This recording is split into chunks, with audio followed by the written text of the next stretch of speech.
va parler bâtiment collectif, concevoir une bonne architecture numérique. Voilà, alors je voulais commencer avec un petit chiffre pour rentrer dans le vif du sujet. Il y en a un qui va peut-être savoir ce que c'est, 38,7 millions. Est-ce que vous savez ce que c'est ce chiffre clé? Arnaud, Muriel et Marc? Non? Alors je suis allé chercher sur le site, d'Objectif Fibre. Ce sont les locaux raccordables à la fibre optique, soit 87 des locaux. Heu, Marc? Oui, alors ce chiffre n'est plus d'actualité puisque l'ARCEP a publié des nouveaux chiffres vendredi dernier ou jeudi dernier. Donc maintenant, on est passé à 39,3 millions. Ah ben Voilà. voilà, c'est pour ça que ce chiffre a évolué. Merci, Marc. Alors, ce que je peux proposer, pour commencer cette conférence, peut-être de faire un petit tour de table de présentation et puis ensuite on rentrera dans le vif du sujet. Muriel, allez. Merci, donc Muriel Roch Etienne, je suis la déléguée générale de la Smart Buildings Alliance. C'est une alliance qui regroupe environ 200 membres dans le numérique, dans le bâtiment et la construction. Arnaud Donc Arnaud Alexandre, je représente le Consuel, association à but non lucratif. Je suis spécialisé dans la partie courant faible. et Marc. Bonjour à tous, Marc Leblanc. Donc moi, je suis président d'une plateforme qui s'appelle Objectif Fibre que j'aurai l'occasion de présenter plus tard dans l'intervention. Et je travaille sinon pour un grand fabricant mondial de câbles. Voilà, merci à tous les 3. On est à 1 heure ensemble pour balayer ce sujet. Cette conférence, Arnaud, qu'on co-organise ensemble avec le Consuel. Merci au Consuel de votre confiance. On avait dit, Arnaud, pour commencer, qu'on ferait un petit cadrage réglementaire et puis l'impact du numérique sur le bâtiment. Je vais vous donner... Merci. Donc, ce qu'il faut bien comprendre, c'est que pour le Consuel qui est spécialisé en sécurité électrique, on a vraiment pris conscience qu'aujourd'hui, l'accès au numérique et les usages du numérique font pleinement partie des éléments de sécurité dans la vie de tous les jours. Pour se déplacer, pour avoir des informations. Voilà, aujourd'hui, tout est numérique, tout est entouré de numérique. Donc, pour bien reprendre un petit peu l'historique de tout cela, c'est qu'hier, le numérique était principalement basé dans le secteur tertiaire. On mettait des ordinateurs. Et de là, les gens, ils ont trouvé qu'il y avait des avantages à utiliser ces technologies. Donc, ils ont demandé de plus en plus de fonctions. En créant des fonctions, on a créé des technologies. Puis les technologies ont fait des fonctions. Les utilisateurs ont de plus en plus consommé. Et aujourd'hui, il n'y a quasiment plus de différence entre l'usage qu'on pouvait avoir professionnel et l'usage qu'on peut avoir personnellement. On est tous avec son smartphone, on regarde ses mails plus ou moins pro, perso, on fait tout aujourd'hui avec du numérique et on en demande de plus en plus.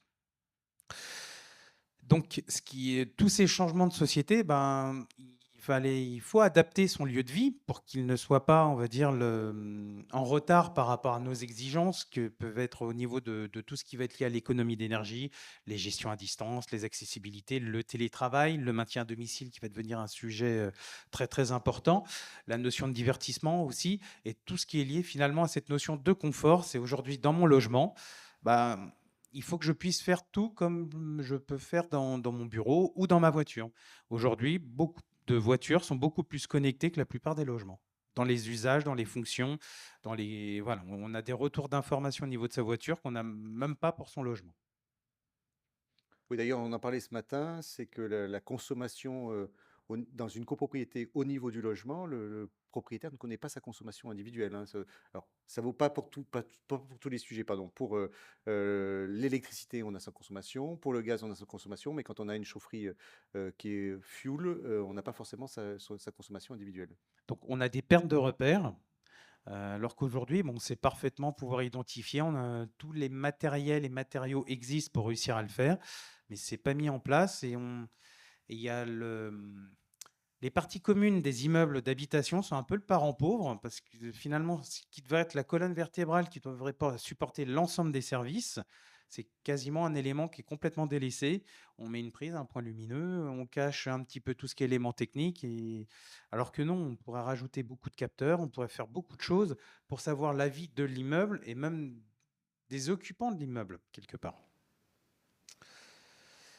Donc, la réglementation, ben, elle joue quand même sur ces 2 termes. Il y a deux normes de référence qui sont à prendre en considération. C'est l'XPC 90-486 qui est lié vraiment à ce qu'on appelle les réseaux, primaires de communication, à savoir les éléments pouvant être présents en partie commune, et la NFC 90-483 qui, elle, est plus liée à l'intérieur du logement, qui vraiment, structure et développe intégralement les éléments du code de la construction et de l'habitation.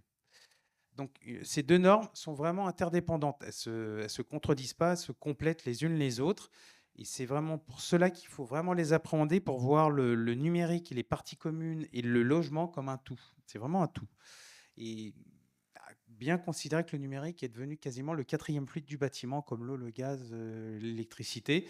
Bah, le numérique est vraiment une partie intrinsèquement liée et intégrée dans un immeuble.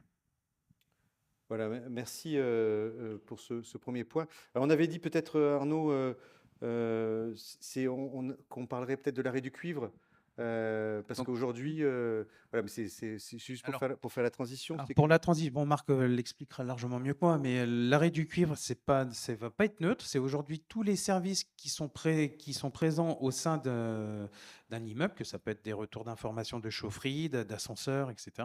Ce qu'il faut bien prendre en considération, c'est qu'il va y avoir ce qu'on appelle l'arrêt du cuivre qui va arriver, c'est-à-dire que tout ce qui passe, je simplifie énormément les termes, tout ce qui passe par le réseau cuivre, le téléphone, ça va être coupé. Donc, il y a 2 choix qui vont se poser au niveau des syndics, des bailleurs, etc. C'est, est-ce que je me dis, j'ai un système, un réseau, ou est-ce que je réfléchis un petit peu plus loin en me disant, bah, est-ce que je ne vais pas faire un réseau global sur lequel je vais venir brancher mes différents capteurs et mes retours d'informations. Voilà, et ça va arriver assez vite, et on a encore le temps de réfléchir un petit peu sur la meilleure solution, mais il faut commencer à l'anticiper, parce que du jour au lendemain, quand ça va couper, bah, ça va pas être des plus simples à gérer. Donc, il y a quelque chose à anticiper. Marc, peut-être on peut se poser la question. Alors, du coup, c'est là-dessus qu'on voulait vous interroger. C'est où est-ce qu'on en est du déploiement du plan très haut débit, hein, puisque c'est comme ça qu'on l'appelait. C'est un choix qui a été fait de déployer la fibre optique partout en France. Et puis, l'arrêt du cuivre, si on regarde rapidement comment ça va s'arrêter. Euh, D'abord, bonjour et merci. Bonjour et bonjour à tous et merci pour cette invitation. Alors, avant de rentrer dans le vif du sujet, peut-être rappeler ce qu'est Objectif Fibre et ce qu'on fait et pourquoi on est là, hein, globalement. Donc, la particularité d'Objectif Fibre, c'est que nous sommes une plateforme en fait collaborative qui a été créée en 2009, donc en fait cette année nos 15 ans, qui regroupe en fait l'intégralité de la filière liée à la fibre optique, hein. Ça représente au travers des fédérations 7500 entreprises et plus de 650 000 salariés. La particularité, c'est que nos adhérents sont des fédérations professionnelles. Donc, vous avez les 2 fédérations d'installateurs que sont la FFI et le CERS, la fédération des équipementiers, la FIEC, Infranum, qui est la fédération qui regroupe toutes les parties prenantes dans ces réseaux et dans les territoires connectés, et puis la FFT, qui est la Fédération française des télécoms. Et en fait, pourquoi cette plateforme a été créée? C'est que quand le marché des télécoms a été libéralisé, a été ouvert, il est apparu très vite que si on voulait que ces réseaux soient déployés de façon homogène, intelligente, de qualité et interopérable, il fallait essayer de se mettre d'accord au niveau de la filière sur un certain nombre d'éléments. Donc en fait, l'objet de cette plateforme, en fait, c'est d'aider la filière, hein. C'est une plateforme qui est créée par la filière pour la filière. Donc identifier et lever tous les obstacles au déploiement des réseaux très haut débit, y compris ceux dont on va parler donc dans les immeubles. Et comment? En produisant en fait des outils qui sont à la disposition de tous, hein, qui sont sur le site de la plateforme. On travaille sur 4 axes. Le premier, c'est tout ce qui touche aux règles de l'art, comment déployer correctement. La formation des équipes qui font ces déploiements, puisque quand on maîtrise les règles de l'art, c'est bien, mais encore faut-il qu'elles soient appliquées sur le terrain. Tout ce qui touche à la normalisation, parce que c'est très important que les normes qui sont publiées trouve un reflet dans la réalité, hein. L'idée, c'est pas de faire des normes qui soient complètement déconnectées de la réalité, donc il faut trouver un juste équilibre. D'ailleurs, les 2 normes dont a parlé Arnaud, vous avez, j'imagine, Tout à fait. contribué et travaillé sur ce sujet, oui. Exactement. Et rappeler que les travaux de la plateforme s'inscrivent dans le déploiement dans le cadre du plan France Très Haut Débit, donc cette initiative dont tu as parlé, Xavier, et sur laquelle je vais revenir rapidement. Un point particulier, quand on parle de règles de la réformation, nos livrables en fait sont des guides donc, que vous pouvez trouver, qui existent soit en format, j'ai envie de dire Bible, donc téléchargeable. Et on a récemment lancé, donc il y a 2 ans, une appli justement qui reprend ces guides et qui est à destination des équipes de terrain, puisque ce qui est très important, c'est la réalisation sur le terrain de ces réseaux. Et en termes de formation, on accompagne la filière en référençant des centres de formation, donc en nous assurant que ces centres de formation, en fait, permettent d'accueillir les apprenants dans des bonnes conditions et permettent aux apprenants qui sortent de ces centres d'être opérationnels sur le terrain. Alors, si on revient à ta question, Xavier, donc effectivement, il y a une initiative donc, qui est le plan France Très Débit, lancé par le gouvernement en 2013, qui vise à déployer massivement le haut débit à travers les réseaux optiques. Donc, il y a une échéance, alors il y avait plusieurs échéances, mais l'échéance désormais qui est devant nous, c'est 2025. Donc à fin 2025, l'objectif, c'est d'avoir 100% des locaux raccordables à la fibre optique. Tout à l'heure, tu parlais d'un chiffre de 38,7. Donc ça, c'était le chiffre à la fin du premier trimestre 2024. Donc à la fin du deuxième trimestre 2024, il y a 39,3 millions de locaux qui sont raccordables à la fibre. Donc raccordable ne veut pas dire raccordé, j'insiste beaucoup. Donc ça veut dire que ces locaux peuvent être raccordés, donc on peut faire les derniers mètres. Donc ça correspond à peu près à 88% des locaux en France, puisqu'il y a à peu près 44 millions de locaux en France. Donc il reste grosso modo 5 millions de frises à faire, à peu près. En termes d'abonnés, donc ça, abonnés, ça veut dire que vous avez des services sur la fibre chez vous. Donc le particulier va payer un abonnement à un opérateur. Donc au 30 juin 2024, il y a en France 23 millions d'abonnés à la fibre. Ce qui veut dire qu'il reste 23 pour aller à 44. Alors, tout le monde n'aura pas d'accès à la fibre. Enfin, tout le monde ne prendra pas d'abonnement à la fibre. Il y aura d'autres abonnements, mais il reste entre 14 et 20 millions d'abonnés à aller raccorder. Donc, ça, c'est très important en regard du deuxième point, donc, qui est l'arrêt du cuivre, tel qu'on l'a tous connu, donc, que ce soit ADSL, VDSL ou le réseau téléphonique commuté. Donc, cet arrêt du cuivre, en fait, il répond à un certain nombre de besoins sociétaux. Donc, on a besoin de plus en plus de débit, et donc il faut qu'on ait des réseaux qui soient capables de supporter ces demandes de débit et qui soient évolutifs. On a un certain nombre de besoins techniques, de besoins économiques et de besoins environnementaux. Les réseaux optiques aujourd'hui sont beaucoup moins énergivores que les réseaux sur le cuivre. Donc cet arrêt du cuivre il va suivre un processus progressif en 2 étapes. Il y aura d'abord la fermeture commerciale en 2026, ce qui fait qu'on ne pourra plus prendre d'abonnement sur le cuivre. Et puis, il y aura une fermeture technique d'ici à 2030. Donc, c'est très important d'avoir ça en tête, cet arrêt du réseau cuivre, et puis de garder en tête que ça va se faire de façon progressive. Il n'est pas question d'arrêter le réseau cuivre s'il n'y a pas d'alternative pour les abonnés, qu'ils soient privés ou entreprises. Donc, ce processus d'arrêt va impliquer la migration petit à petit vers le FTTH, voire dans certains cas vers d'autres solutions alternatives. Ça peut être du mobile et du satellite. Donc, pour rebondir sur ce que disait Arnaud, il va falloir se préparer à anticiper cet arrêt du cuivre, et notamment sur tous les services généraux des immeubles et tous les services qui ne sont pas les services entre guillemets privés, Internet classique qu'on connaît tous. Il faut commencer à se préparer pour être capable pour avoir des réseaux qui vont être capables de supporter ces services. Et ça, c'est vraiment très important. C'est l'objet du petit schéma que vous avez. Oui, parce que 2030, c'est demain, ça arrive très vite. Le temps de faire de faire revoir une architecture, de faire des devis, quand on est dans une copropriété, de passer ça en AG, c'est assez rapide.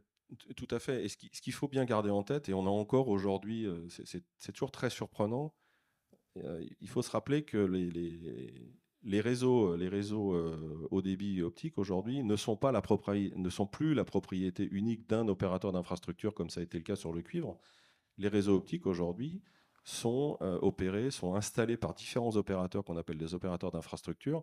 Donc ce qui est très important dans toutes ces démarches, c'est d'anticiper les évolutions et d'être capable d'identifier les bons opérateurs d'infrastructure. Quand on est par exemple un promoteur ou un constructeur immobilier, c'est que dès l'obtention d'un permis de construire, ce qui est très important, c'est d'identifier l'opérateur d'infrastructure auprès duquel on va aller raccorder ces nouveaux immeubles, qu'ils soient collectifs ou individuels. Ça c'est fondamental, parce que si on ne fait pas cette étape très en amont, on va avoir du mal ensuite à raccorder ces locaux. Voilà, merci pour ce point-là. en termes de où on en est, où est-ce qu'on va. Alors pour continuer, parce que finalement, Muriel, si on fait tout ça, c'est parce que derrière, il y a des usages dans le bâtiment. Et donc il faut répondre aux usages des particuliers et pas que, hein, des entreprises. Et donc est-ce qu'on peut détailler un peu les différents usages qu'on peut utiliser autour de cette infrastructure numérique dans le bâtiment? Oui, merci d'ailleurs de m'avoir invité, d'avoir invité l'ASB à répondre à ces questions-là. En réalité, vous avez raison, les bâtiments collectifs, on a autant le sujet du tertiaire que le sujet des bâtiments collectifs, logement. Et il y a pas mal de sujets qui se recoupent quand même, puisque finalement, quand on est occupant, on peut être occupant d'un bâtiment tertiaire quand on travaille, et ensuite être occupant d'un logement quand on rentre chez soi. Et en termes d'usage, finalement, on reste un utilisateur du bâtiment dans la ville. Et on reste le même, donc en termes d'usage, on peut se retrouver sur certains sujets, que ce soit tertiaire et collectif. J'essaye de faire un petit peu le lien par rapport à nos travaux. Et on a principalement un sujet aujourd'hui qui est d'actualité, qui va devenir de plus en plus prégnant dans les mois à venir, c'est le sujet de la consommation énergétique. Ça fait longtemps qu'on en parle, mais il y a aussi le sujet en termes d'usage de la flexibilité. Aujourd'hui, on a besoin d'une structure numérique dans un bâtiment pour pouvoir aller vers une flexibilité dynamique. La flexibilité dynamique, c'est quoi? On sait qu'aujourd'hui, on arrive à produire de l'électricité de façon différente le matin, l'après-midi, en fonction de la production électrique éolienne, en fonction de la production électrique nucléaire, les tarifs de l'électricité va bouger en fonction de ça. J'essaye de simplifier parce que c'est un sujet très technique, va bouger en fonction de ça.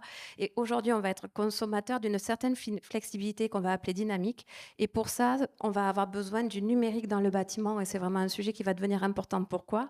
Pour la transition énergétique, bien entendu, puisqu'on a ce sujet-là, mais aussi pour l'occupant par rapport à une économie d'énergie, donc par rapport à un coût moindre. Et là, en termes d'usage, c'est à mon sens vraiment une vraie nécessité d'intégrer dans tous les projets bâtimentaires le sujet du numérique. Mais il n'y a pas que ça finalement, puisque vous en avez parlé tout à l'heure, il y a le sujet du confort d'été. La Fondation Abbé Pierre parle de brouillard. J'ai oublié le thermique, Ouais. merci. La Fondation Abbé Pierre a parlé de brouillard thermique et c'est un véritable sujet. Quand on est chez soi, dans les logements, mais aussi quand on est au travail, il y a une vraie problématique de rafraîchissement des logements. Et là, le numérique a un vrai rôle à jouer dans cette structuration et dans cette alimentation des climatisations, pouvoir jouer sur la consommation et la bonne température au bon moment, à quel moment on peut intégrer et intégrer cette nécessité de confort, de réseau de chaleur, excusez-moi.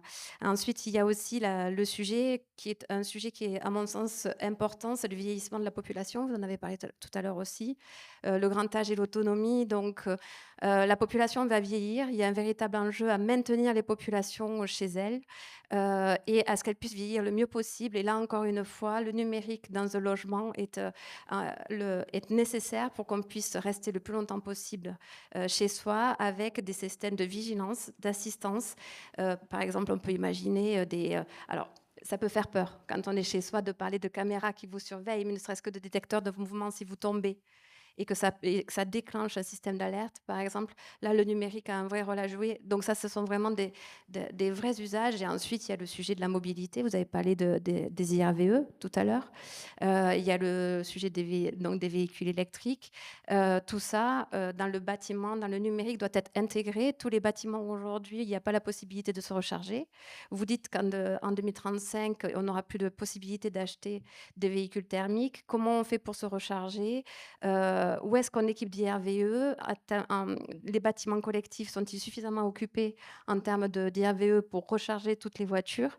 Et même aujourd'hui, on en arrive à des sujets de véhicules électriques qui vont servir à l'inverse des bâtiments. Je ne sais pas si vous avez entendu parler de ça, mais il se peut qu'un jour, nos véhicules nous permettent de nous chauffer. Ce qu'on appelle le véhicule to grid, c'est ça? Voilà, c'est ça. Et donc, et ça, c'est... Voilà, tout grid, tout smart. Et quels usages on va faire donc de nos véhicules quand on va les recharger, mais est-ce qu'on va aussi s'en servir, nous, pour se chauffer? Tout ça, c'est des usages. Et on est en train de lancer un grand groupe de travail, justement, avec le président du pilier Smart Home, qui s'appelle François-Xavier Jolan, que vous connaissez, sur justement le sujet des usages, parce que qu'on soit occupant travailleur ou occupant logement, les solutions sont là. le numérique dans le bâtiment, on a toutes les solutions. D'ailleurs, vous les retrouvez à la SBA. Mais il faut aujourd'hui qu'on ait une bonne maîtrise des usages de ce numérique pour pouvoir le déployer. Voilà, donc ce qu'on voit, c'est que face aux enjeux qui sont d'hier et d'aujourd'hui en tout cas, et puis de demain, il faut avoir cette architecture numérique, il faut la concevoir dès aujourd'hui parce que finalement, c'est le seul moyen de déployer ces usages dont on voit on va avoir besoin. Sur le grand âge, l'autonomie, est-ce on a une idée des chiffres alors je sais qu'on n'avait pas préparé, quelqu'un a une idée, Arnaud Alors, si on peut prendre quelques chiffres, il faut savoir que 20 alors peut-être que je me trompe, mais là, je vous dis vraiment de tête. Par exemple, pour un bailleur social, 25 des baux sont détenus par des personnes dites seniors et seuls 13 des locaux sont occupés par des personnes seniors. Ce qui veut dire qu'un quart du parc, bah, il y a beaucoup de gens seuls dans leur logement. Ah oui. Et donc, cette notion vraiment de maintien à domicile, bah, les gens, enfin, c'est un sujet qui nous tient à cœur. Enfin, Consuel, vraiment, c'est un sujet qui nous tient vraiment à cœur. Parce que alors, on parle du logement, du maintien à domicile au sens, pas aller en EHPAD. Donc, c'est tous les aménagements, mais il faut aussi reprendre tout ce qui va être lié aussi à la partie immeuble. Parce que être dans son logement, c'est bien, mais déjà, il faut y accéder à son logement. Donc, ça va reprendre du contrôle d'accès plus ou moins intelligent, des systèmes de rampes ou de facilité d'accès au bâtiment, des ascenseurs adaptés, enfin, etc. C'est un ensemble des éclairages qui soient adaptés justement aussi. Est-ce que ça éclaire suffisamment? Est-ce que je vois bien? Est-ce que j'ai des contrastes adaptés? Enfin, ce qui ressort, c'est vraiment ça se réfléchit. C'est pas j'ai une ampoule j'ai une ampoule qui est grillée, je remplace l'ampoule. C'est si je veux aller plus loin, il faut vraiment avoir vraiment une réflexion à 360 degrés sur le devenir du bâtiment. On va y arriver là sur la manière dont on accompagne les maîtres d'ouvrage sur ces sujets. Arnaud, alors là, puisque vous avez commencé, est-ce qu'on peut détailler hein, concrètement les services qu'il y a dans le bâtiment? Je crois on a préparé quelque chose là-dessus. Et puis, ce que vous décrivez, hein, c'est assurer une qualité sur ces services parce que c'est ce qu'il faut garantir aux consommateurs et à l'utilisateur, tout au moins. Tout à fait. Alors, ce qu'il faut bien comprendre, c'est que quand on parle de réseau de communication, ça va vraiment de la rue, c'est de mon arrivée fibre, bon, parce que c'est comme ce qui est le plus répandu, jusqu'au bout de la prise. Et tous ces intermédiaires, bah, il faut qu'il y ait une qualité de réalisation qui soit faite pour que l'ensemble soit, enfin, il y ait la pérennité dans le temps soit assurée. Dès que je vais avoir un chaînon qui va poser problème, c'est l'ensemble du système qui ne va, qui va plus fonctionner. Oui, parce que là, ce que vous décrivez, c'est j'ai le quartier, il faut que ça fonctionne au niveau du quartier, bien sûr, pour délivrer ces flux dans les immeubles. Ensuite, il y a l'immeuble et ensuite, il y a le logement. Exactement. Et surtout, on peut avoir de l'interconnexion entre la partie commune et le logement. Je peux avoir des retours d'informations pour que le locataire il puisse avoir une information sur l'état des températures de son immeuble, par exemple. Au niveau des retours, avoir des systèmes de retour au niveau des chaufferies, des pompes de relevage, pour que le bailleur puisse faire de la maintenance préventive plutôt que de la maintenance curative. C'est au niveau des ascenseurs, au niveau des skidomes, au niveau des VMC, avoir des capteurs au niveau des éclairages. Enfin, voilà, tous ces éléments-là, aujourd'hui, sont présents, sont faisables. On peut mixer les technologies. Alors, ce que j'appelle mixer les technologies, c'est je peux faire un réseau, une véritable infrastructure filaire, et derrière, je peux rajouter des objets qu'on va appeler connectés, on sans fil. Mais ce qui est vraiment important, c'est de réussir à avoir cette information, la data, on reste toujours sur cette notion-là, d'avoir de la data pour pouvoir la travailler, pour pouvoir comprendre ce qui se passe dans son immeuble et justement pouvoir agréger ces informations pour pouvoir anticiper les éventuels besoins. Est-ce qu'il est trop chauffé en partie commune? Est-ce que c'est pas assez chauffé? Est-ce que ma chaufferie elle commence à m'indiquer un capteur qui va plus? Mais peut-être qu'au lieu d'attendre qu'il tombe en panne, je vais peut-être déjà aller le dépanner assez rapidement. Et donc, il y a tous ces éléments-là qui sont techniquement, il faut vraiment bien réfléchir à ce qu'on veut parce qu'il faut prendre que des solutions que j'appelle pérennes dans le temps. Gabriel, oui. J'allais rebondir sur le jumeau numérique et la possibilité qu'on peut avoir aussi pour voir comment fonctionne la structuration numérique d'un bâtiment. On y travaille beaucoup à la SBA et on a rédigé là-dessus des livres blancs et cadres de référence sur la possibilité de structurer un jumeau numérique, comment fonctionne le bâtiment dans sa structuration justement et les services qu'ils apportent et dans les usages qu'on peut en faire. Donc, et ça rejoint, en fait, nous, on y a beaucoup travaillé sur le sujet des bâtiments tertiaires, mais ça rejoint ce que vous êtes en train de dire sur les logements, c'est-à-dire qu'on voit vivre le bâtiment au niveau numérique dans sa structuration grâce aux jumeaux numériques. Et c'est un outil qui va se déployer, en espérant se massifier, et qui va être au service des usagers, au service de ces bâtiments, mais que ça soit sur les parties collectives, tout autant qu'au service des occupants dans les logements. Et quand on est dans des bâtiments tertiaires, on imagine pour des hôpitaux, des bureaux, enfin voilà. Mais vraiment, le sujet du jumeau numérique, à mon sens, est un enjeu d'avenir sur le numérique dans le bâtiment. Là, vous avez... Et j'ai juste une troisième diapo, hein, c'est parce qu'aujourd'hui, on parle du bâtiment, on le voit dans son entité, un immeuble, des logements, voilà. Mais on reprend sur toutes ces liées à tout ce qui est gestion d'énergie. C'est que demain, de l'énergie, je vais en avoir partout. Je vais en avoir éventuellement si j'ai des installations photovoltaïques. Je vais peut-être rajouter des solutions à batterie sur mon immeuble. Pas pour l'instant, mais ça va arriver. Puis demain, le véhicule tout Oui, parce que vous voulez dire, aujourd'hui, on a une généralisation de l'électrification des usages. Donc, bon, l'énergie, il y en a déjà partout, hein. Il y a du fuel, il y a du charbon. Et donc, mais là, ça va être pilotable de manière différente. Bah, et c'est un peu ça le problème, c'est qu'on ne le pilote pas ou mal. Et donc aujourd'hui, bah, j'ai beaucoup d'énergie, je suis capable d'en produire beaucoup, mais si j'ai rien pour le consommer, bah, je le perds. Et donc ça, c'est parce que si je prends le bâtiment dans son entité propre, hein, bâtiment A, son installation PV, ses véhicules branchés sur l'IRVE en V2G ou V2B, bah super, j'ai plein d'énergie partout, mais j'ai personne pour le consommer, donc c'est un peu inutile. Par contre, si je commence à rentrer un peu plus loin dans un système de réflexion, ce que j'appelle la Smart City, bah, je vais avoir le bâtiment A, le bâtiment B, puis peut-être le bâtiment C, puis il y en a un des bâtiments qui va avoir peut-être besoin d'énergie, bah, il va peut-être utiliser ce que lui qui est produit au niveau du bâtiment A, etc. Idem au niveau des voitures électriques, même au niveau des batteries. Bon, là, j'ai mis des panneaux photovoltaïques, mais on peut commencer à avoir aussi des systèmes de micro-éoliennes ou d'autres systèmes qui ne sont pas encore présents, mais qui pourront arriver, qui seront aptes à produire de l'énergie. Donc, il va falloir que la data, hein, je reviens sur mon 4e fluide qui était le numérique, mais le 5e fluide, ce sera la data. C'est tant que je n'ai pas mes retours d'informations, je ne peux pas les piloter. Et si ce n'est pas piloté, souvent, c'est perdu. Alors, on va y revenir. Merci pour ces éléments. Alors, Marc, pour continuer, là, on rentre un peu dans le sujet des services, hein, mais on va pouvoir vous allez pouvoir vous partager un peu le sujet. On parlait des services généraux. Finalement, quels sont... ça, c'est des notions que vous avez développées au niveau du bâtiment collectif, hein, auprès d'Objectif Fibre. Ouais, alors, c'est les services qui sont mis pour les copropriétaires et pour les locataires. ouais, alors je vais faire la présentation à l'envers. Il y a quelque chose que j'ai beaucoup apprécié dans l'intervention d'Arnaud, c'est cette notion de 4e voire 5e fluide.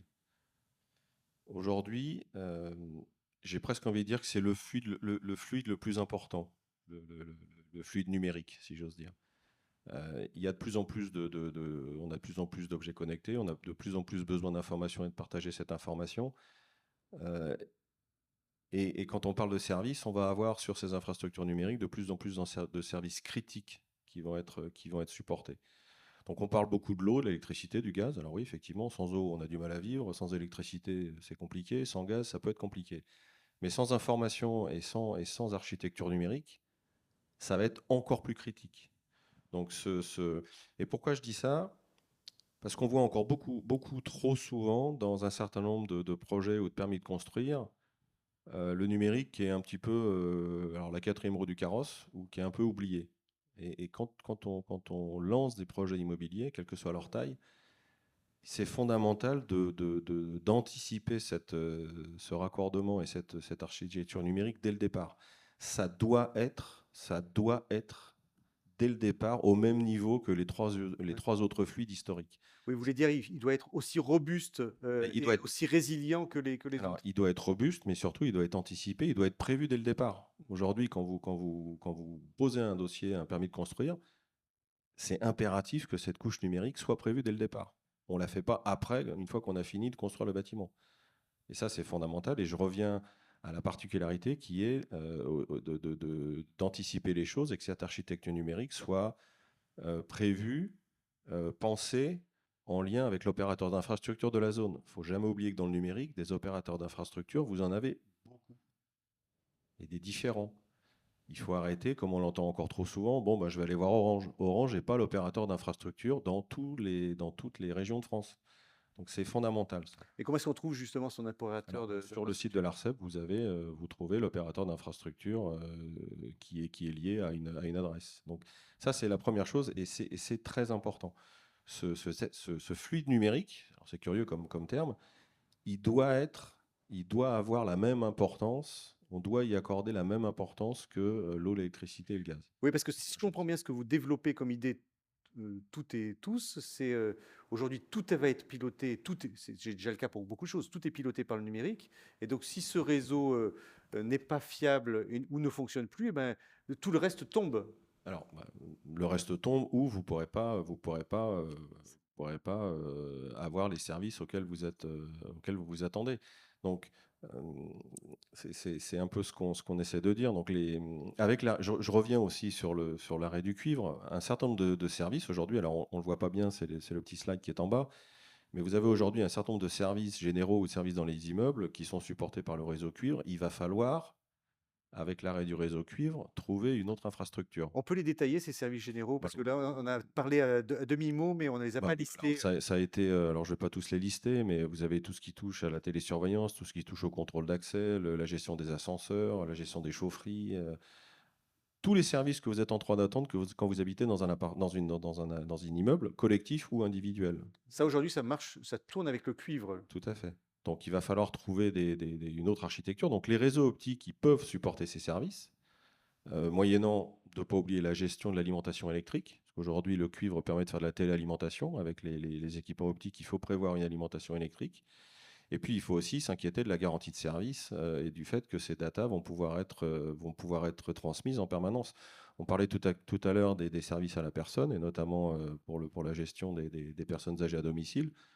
Vous imaginez bien que si la qualité de service de cette infrastructure numérique ne permet pas d'être en permanence au courant de ce qui peut arriver chez des personnes âgées, ça va poser un problème. Alors, nous, Objectif Fibre, c'est un sujet dont évidemment sur lequel on a commencé à travailler. Donc la plateforme en fait recommande une architecture numérique du bâtiment 100% optique. Et on traite dans le guide qui a été fait en 2022, le guide pratique qui a été fait en 2022, ça adresse le parc immobilier neuf collectif.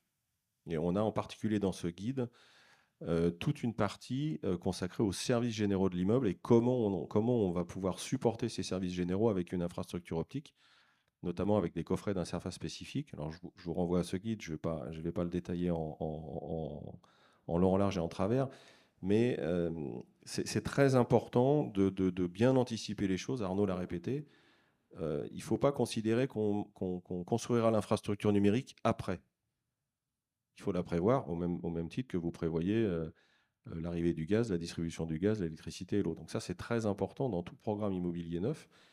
C'est impératif d'anticiper les choses, de les préparer.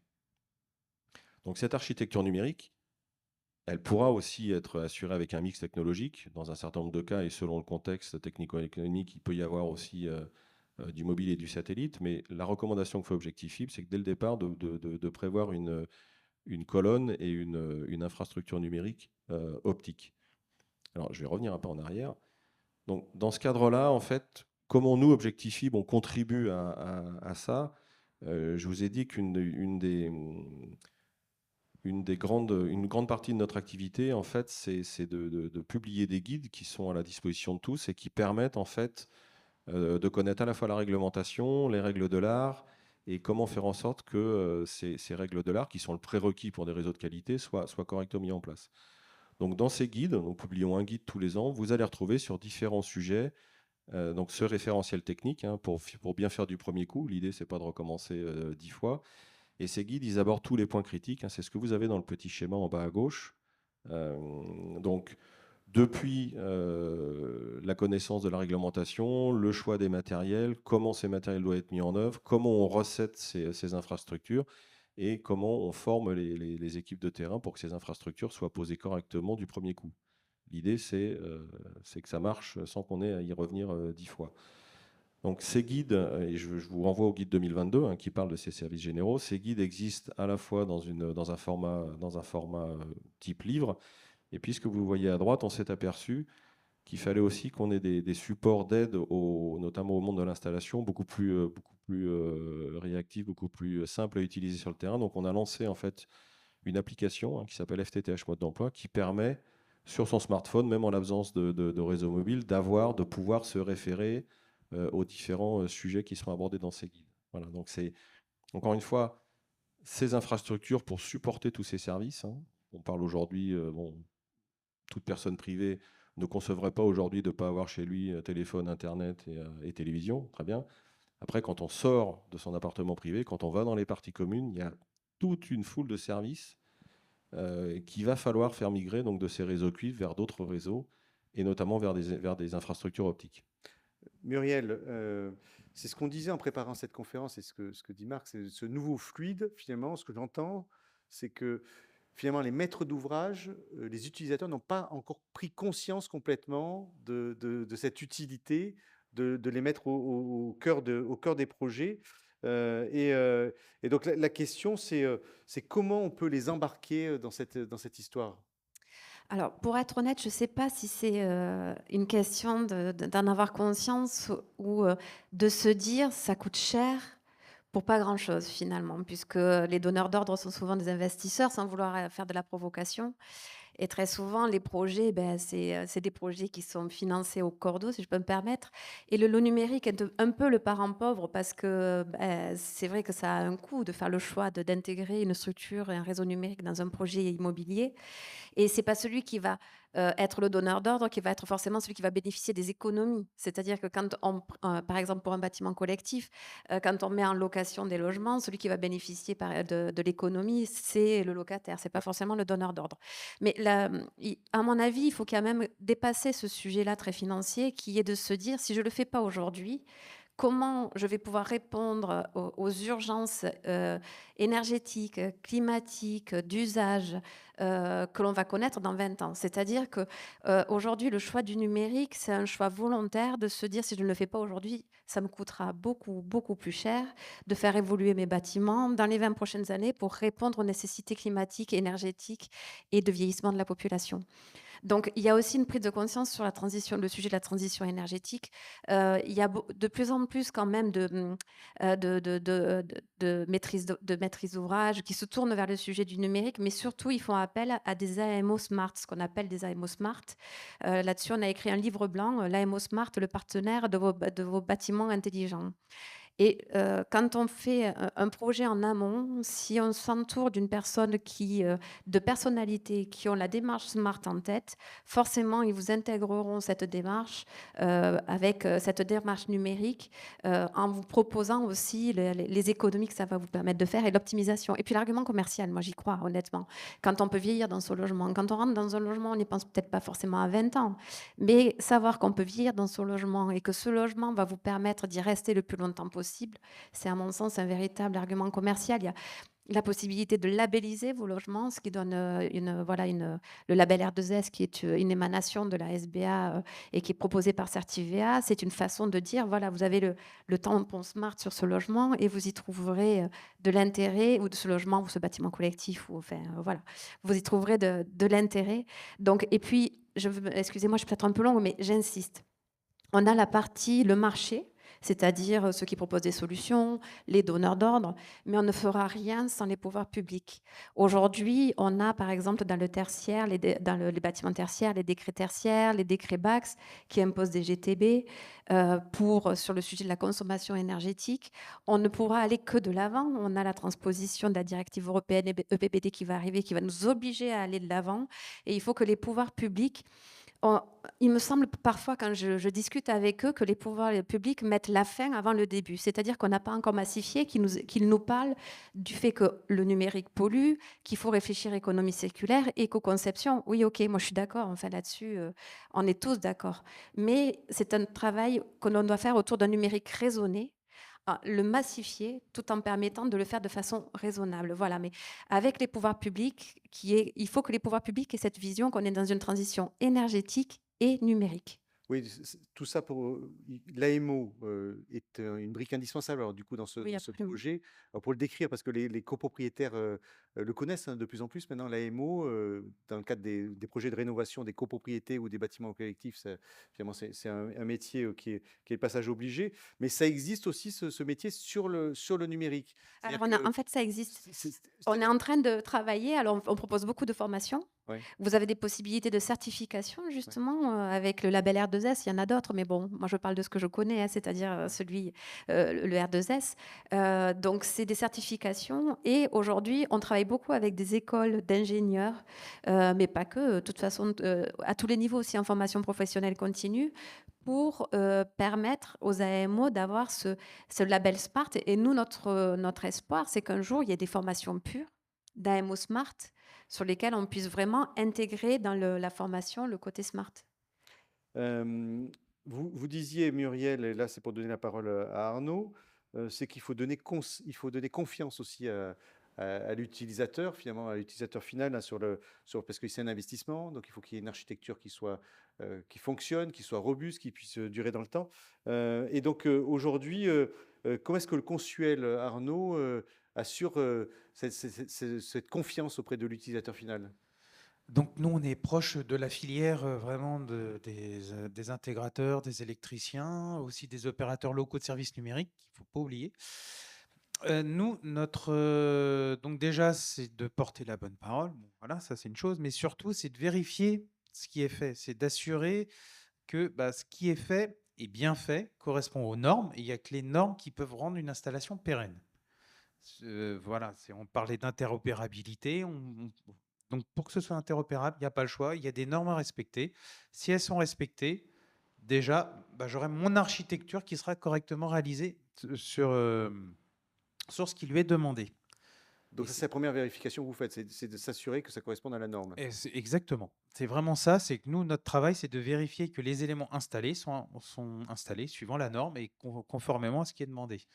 Donc déjà, c'est déjà, c'est déjà important parce que la norme est vraiment, elle est faite pour avoir que des installations interopérables. C'est-à-dire que je peux m'amuser à faire des mix technologiques dessus. Et donc, à partir du moment où je vais avoir un point faible au niveau de l'installation, au niveau des éléments installés, bah, je vais avoir derrière toute la chaîne qui ne fonctionnera plus. Oui, et vous, concrètement, Consuel, vous faites des vérifications, alors vous allez sur Bon, bah, toutes les installations qui sont réalisées? alors, pour tout ce qui est lié à la partie dite courant faible, excusez-moi pour le terme, parce qu'il y a les photons qui peuvent être intégrés aussi dedans, mais nous, alors, on n'est pas comme la partie électrique où il y a une obligation, etc. Nous, c'est vraiment à la demande des maîtres d'ouvrage. On va aller vérifier leur installation Ouais. pour leur délivrer un certificat qui lui dit c'est bon, on a été vérifié, tout fonctionne bien. Donc Enfin, ces vérifications, elles portent sur la norme, sur les installations telles qu'elles sont exactement. réalisées. Et est-ce que vous avez un état des lieux des dysfonctionnants qu'il pourrait y avoir? Parce que si vous faites des contrôles, c'est que vous voyez aussi des écarts, hein. Alors le problème qu'il y a, c'est donc Est-ce là, qu'on a quelques chiffres? non, moi j'ai pas de chiffres. Enfin, j'ai pas envie de les dire. Par exemple, si je prends ce qu'on appelle un réseau à perte torsadée, excusez-moi pour le terme technique, ou un réseau informatique, dès que c'est tiré, que ce soit dans le logement ou partie commune, j'ai beaucoup de problèmes de câblage. J'ai le fil 1 qui n'est pas branché avec le fil 1, le fil 2 qui n'est pas branché avec le fil 2, j'ai la terre ou le drain qui est mal raccordé, j'utilise pas les bons câbles aux bons endroits, j'ai une mise en œuvre qui n'est pas forcément des plus adaptées. Enfin voilà, c'est tout bête, mais une mauvaise mise en œuvre va faire que le réseau va vieillir prématurément. Donc on revenait sur le coût financier, donc le retour sur investissement qui est demandé. Bah, une installation, quand j'ai un élément filaire qui est posé, qui est prévu pour 25 ans, bah, il n'est pas prévu qu'au bout de 10 ans, je doive le remplacer ou que je doive le modifier parce qu'il a été mal installé ou dégradé avec le temps. Mmh. Même chose sur la fibre. Je sais qu'à un moment, c'était un sujet Je ne veux pas vous brancher sur les sujets de non-qualité parce que finalement, ça serait mal terminer la conférence sur dire bah, il y a rien qui va. Mais non, mais c'était sur la fibre aussi. Il y a eu un moment un sujet de qualité parce que ce qu'on se disait en préparant la conférence, c'est qu'il faut installer bien tout de suite parce que derrière, sinon, ça coûte très cher je parle pour les opérateurs, de repasser. Ah bah, les coûts de reprise, quand vous reprenez un réseau qui a été mal construit, ça coûte plus cher que la première mise en œuvre. Donc que ce soit en optique, en cuivre, évidemment, il faut faire bien du premier coup. Alors ça veut dire quoi? Ça veut dire choisir les bons composants et les mettre en œuvre correctement. C'est les deux prérequis. Si vous ne prévoyez pas les bons composants, bah, votre réseau ne va pas répondre à ce que vous en attendez. Et si en plus il est mal mis en œuvre, bah, vous avez la double peine. Donc c'est les deux prérequis fondamentaux pour avoir des architectures de bonne qualité. Et en optique, comme dans tout autre type de réseau. Mais voilà, c'est simple, mais je pense qu'il faut le répéter, il faut le marteler. Des mauvais composants mal installés, ça vous donnera un réseau qu'il faudra changer dans X temps. Ou est-ce qu'on a des idées de pourcentage de fiabilité ou c'est des choses que vous suivez ou sur les installations ça vaut aussi pour les courants faibles, ça vaut pour le consuel aussi. Hein. Marc Pas de chiffre en tête, mais c'est toujours trop. Les taux d'échec, comme on les appelle sur les raccordements optiques, quand ils ne seront pas en dessous de 1% ou de 2%, ça ne sera pas satisfaisant. Ouais. Enfin, moi, pour témoigner, je sais que pour tout ce qui est GTB, très souvent, un bâtiment est construit avec une GTB, mais il n'y a pas derrière de maintenance suffisante. Et très vite, on se rend compte que les GTB dysfonctionnent ou ne fonctionnent pas. Donc, il y a une intention, enfin, pas tout, hein, il ne faut pas non plus généraliser. On va pas.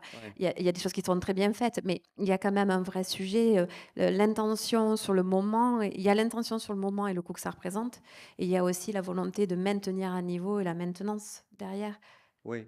Arnaud, il y a ça aussi, c'est-à-dire qu'effectivement, on a un nouveau réseau, et ce nouveau réseau, il faut prévoir de le maintenir. Donc, il faut avoir un budget aussi pour le Bah, maintenir. c'est ça. Enfin, maintenant, on vit dans un monde d'abonnements. On prend un abonnement pour regarder, pour se divertir. On prend un abonnement pour faire de la création avec certains logiciels que je ne nommerai pas. On a des abonnements pour tout. Bah, c'est pareil, son immeuble, c'est pas juste j'ai posé une prise, un interrupteur, je paye que mon abonnement électrique, c'est je dois payer aussi l'abonnement de maintenance. Et moi, en tant que consuel, voilà, je suis neutre impartial. Donc voilà, moi, le seul truc que je vends, pour faire simple, c'est ma neutralité. Est-ce que l'installation est bien faite ou pas? Point, c'est tout. Voilà, c'est juste ça. Et c'est pour ça qu'il faut quand même se dire qu'il y a différentes réflexions et parties à mettre dans ces réflexions, parce que c'est des sujets qui sont très, très vastes. On peut parler du contrôle d'accès aussi qui rentre dedans. Est-ce que je contrôle mes accès ou est-ce que je fais juste une gestion d'accès? Mes systèmes d'alarme, est-ce que je mets des caméras, pas des caméras? Enfin, il y a tout un tas de... Et les diagnostics. Les Il y a diagnostics. tous les sujets de diagnostic aussi, si on veut revendre son bâtiment, bien entendu, le carnet numérique du bâtiment et les diagnostics ou Ouais. autres. Là-dessus, si on a une mauvaise maintenance, un mauvais suivi, on n'aura pas de bon diagnostic. Donc, et le numérique va être intégré dans les diagnostics. Et on revient un peu à ce qu'on disait. Hein. Pour faire une bonne maintenance, il fallait déjà qu'au premier coup, ça ait été correctement fait. Et pas que la maintenance soit que de la maintenance curative pour essayer de corriger des choses qui avaient été plus ou moins mal faites dès le départ. Voilà. Dernier point qu'on devait aborder, que je voulais aborder avec vous, c'était toutes les problématiques de cybersécurité aussi. Est-ce que il faut concevoir son architecture numérique de manière à éviter qu'il y ait des intrusions, des gens qui prennent possession du bâtiment, de ces données parce que finalement, aussi les particuliers, les usagers ont très peur de la manière dont ils vont vont servir ces données. Alors c'est pour ça que je reviens sur cette notion de réseau dans le bâtiment. Il faut qu'elle soit pensée et réfléchie. Et surtout, c'est que tous ces échanges de données, alors maintenant, on a une notion d'agrégateur, c'est-à-dire que quand j'ai un capteur de température, un capteur d'eau, un capteur de pression, etc., toutes ces données, elles arrivent sur des plateformes qui vont les agréger pour sortir des éléments, on va dire, compréhensibles par l'être humain en disant, tiens, il fait trop chaud, il fait trop froid, ça commence à pu aller. Et ce transfert de données, après, on peut donner des niveaux de criticité à ces informations, savoir qu'il fait chaud ou pas dans un immeuble. Bon, je pense que ça va pas, c'est pas bien grave, on va dire au niveau du RGPD, bon, c'est pas très grave. Après, ça peut être surtout au niveau du contrôle d'accès. Est-ce qu'à partir du moment où c'est nominatif, à partir du moment où je peux identifier certaines personnes, certaines actions, là, il y a beaucoup plus de choses à faire. Un réseau filaire est un réseau qui est déjà qui est très dur à attaquer parce qu'il faut l'attaquer physiquement. Alors qu'un réseau sans fil, il est comme plus facilement accessible, malgré toutes les protections qu'on peut mettre derrière. Donc il y a toute une philosophie à réfléchir aussi au niveau de la communication qu'on peut avoir sur les appareils connectés. Alors, des fois, on a des systèmes où on pourrait avoir l'état du bâtiment, on a une petite tablette chez soi, on a des retours d'informations avec. Voilà, mais après, souvent, on les fait sans fil. Et donc, on sait qui va, comment. Enfin, voilà. Cette notion de cybersécurité est aussi à prendre en compte. Mais pour l'instant, c'est un peu tôt, mais il faut qu'elle soit. Enfin, de conception, un réseau aujourd'hui de conception doit être en sécurité. C'est pas se dire je le corrigerai après, c'est par conception, je le sécurise et de là, après, j'en sors de l'information. Muriel, vos adhérents aussi sur la partie cybersécurité, gestion des datas, c'est un sujet Oui, qui est hyper sensible. oui, alors c'est un sujet sur lequel on est extrêmement attentif. C'est vrai que aujourd'hui, on est plutôt sur l'amont et sur le sujet justement des agrégateurs et comment on permet avec l'interopérabilité de toutes les données arriver au bon endroit au bon moment. Très vite, on se pose déjà la question, mais très vite, ça va devenir très urgent de se poser de la question de ces données que l'on produit dans le bâtiment, par le bâtiment. Qu'est-ce qu'on on en fait notamment? C'est un sujet qui interpelle beaucoup les collectivités publiques qui ont quand même tout un patrimoine aussi qui va produire des données. Et qu'est-ce qui va être fait de ces données? Là, il peut y avoir une forme de sensibilité puisqu'on est sur des collectivités comme des mairies, des départements. Vous avez les collèges, les lycées, ne serait-ce que par exemple l'armée qui a des bâtiments militaires. Enfin voilà. Donc tous ces sujets de cybersécurité, en fait, c'est bien sûr des sujets sur les hôpitaux. Quand vous produisez de la donnée dans un hôpital, qu'est-ce qu'on en fait? Enfin voilà. Donc aujourd'hui, c'est un peu prématuré parce qu'on est en train de formaliser en amont, mais il y a tout l'aval aussi qui doit être anticipé. À qui est communiquée cette donnée, comment et qu'est-ce qu'on en fait? Est-ce qu'au niveau d'Objectif là, vous avez, sur les guides, vous avez travaillé sur ces sujets cybersécurité, dans l'architecture en elle-même? Parce que Alors, il faut pas qu'on puisse aller accéder au tableau trop facilement, j'imagine, parce que si on a alors accès aux données. pas spécifiquement en fait. Encore une fois, nous, notre sujet, enfin le sujet au niveau d'Objectif FIP, c'est vraiment de sensibiliser le fait que ces architectures numériques, tous ces réseaux numériques, se doivent d'avoir la même qualité que les 3 autres fluides. Aujourd'hui, c'est pas envisageable d'avoir une qualité moindre sur des réseaux numériques qui vont supporter des usages critiques que ce que vous avez sur les réseaux d'énergie, de gaz ou d'eau. Donc la cybersécurité, nous, on ne l'adresse pas directement en termes de protection des données, mais ce qui est sûr, c'est que la qualité de votre réseau, la qualité de l'architecture, c'est une brique importante pour la sécurité des données. Et après, physiquement, dans un immeuble, alors on parlait de cybersécurité, c'était la data, mais surtout pour éviter d'y accéder, on met les matériels dans des coffrets, par exemple, qui ferment à clé. C'est tout bête, mais on évite tout ce qui va être rayonnement électromagnétique pour pouvoir mettre des capteurs sur le côté. Ouais, déjà, même physiquement parlant, dans la conception, il y a des éléments à prendre en compte. Pour déjà rien que sécuriser l'accès pour éviter qu'on puisse débrancher. Là, je parle des colonnes de communication, donc pas forcément la fibre, mais je peux avoir une arrivée fibre, un modem, un switch ou autre, une alimentation secourue, une petite carte SIM au cas où pour assurer un double réseau. Et tout ça, je le mets dans des armoires difficilement accessibles pour éviter qu'on. Et ces bonnes pratiques, là, vous les connaissez, vous Arnaud, mais vous avez des guides au niveau du Consuel ou... La norme déjà, Ouais. c'est tout bête, hein. Ouais. Les normes, elles en parlent. Le guide Objectif Fibre, vu que voilà, tout est en partenariat, parce qu'on se rend bien compte que tout est imbriqué. Le service, la fibre, la colonne, enfin aujourd'hui, tout est imbriqué, vu que c'est l'utilisateur qui est vraiment mis en avant par rapport à tous les usages. Voilà, tout l'écosystème est obligatoirement imbriqué, il doit être cohérent dans tout ce qu'il produit. Et donc, dans le guide Objectif Fibre, on retrouve ces notions d'armoire, de coffret, d'onduleur, de ce qu'on appelle le backup, en rajoutant des cartes SIM, d'infrastructures filaires, même au niveau de la SBA pour tout ce qui est sécurisation des données, des accès, le vandalisme. et la pérennité des installations au sens large. Oui, donc vous venez assurer, ce sera peut-être le mot de la fin, hein, vous venez assurer que finalement il y a une qualité de ce qui est produit qui correspond aux normes, et donc ça rassure le client, le maître d'ouvrage, sur l'usage qu'il pourra en faire. Oui, et surtout, c'est que enfin, les normes, elles sont écrites, on dira, avec du bon sens. C'est vraiment moi, je trouve que c'est des normes qui sont relativement pragmatiques et qui répondent vraiment à ce qu'il faut faire pour avoir l'usage.